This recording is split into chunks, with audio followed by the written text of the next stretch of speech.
Бүгінгі жасайтын жұмысымыз мәтінге QR кодты генерациялау және дайын QR кодты оқу, экранды тазалау сияқты функциялары бар жоба құру.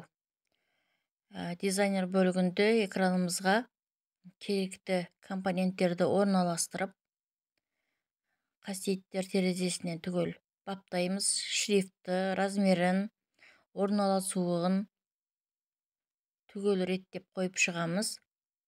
Қойып шыққаннан кейін біздің негізгі мақсатымыз программа бөлігінде генератор батырмасы арқылы біз мәтінге QR код жасаймыз. Сканерлау деген батырма арқылы сканерді оқитындай қылып программасын құрамыз. Енді бұл жерде біз генерация жұмысын жасау барысында генератор кеңейтілімін осы жобаға кіргізуіміз керек болады. Ол үшін мынау сайттағы кіреміз де осы жерден мына QR код деген кеңейтілімді компьютерімізге жүктеп аламыз. Одан кейін оны Extension бөлімінден Import Extension деп компьютердегі жүктеп алған файлды осы жерге импорттаймыз.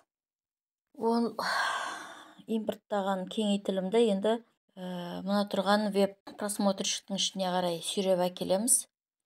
Бірақ ол бізге көзге көрінбейтін компонент ретінде терезенің астына қарай түседі. Мына оң жақтағы қасиеттер терезесінен сканер штрих-кода деген жердегі қасиеттен біз Use External Scanner дегеннен галочканы алып тастаймыз. Енді программалау кодына кірісейік. Бұл жерде бірінші генератор батырмасын программалаймыз. Яғни генераторды программалаған кезде мәтінді жазамыз. Мәтінді жазып генератор батырмасына басқан кезде ол дұрыс кодталса, генерация жасалса, яғни оған жауап ретінде сілтемесі шығады және астында веб просмотрщик деген жерден QR-дың штрих-коды шығады. Ал екінші сканерлау деген батырмаға код жазатын жағдайда бұл жерде сканердің камера арқылы дайын QR кодты сканерлап, оның сілтемесін немесе QR кодтың өзін шығарып береді.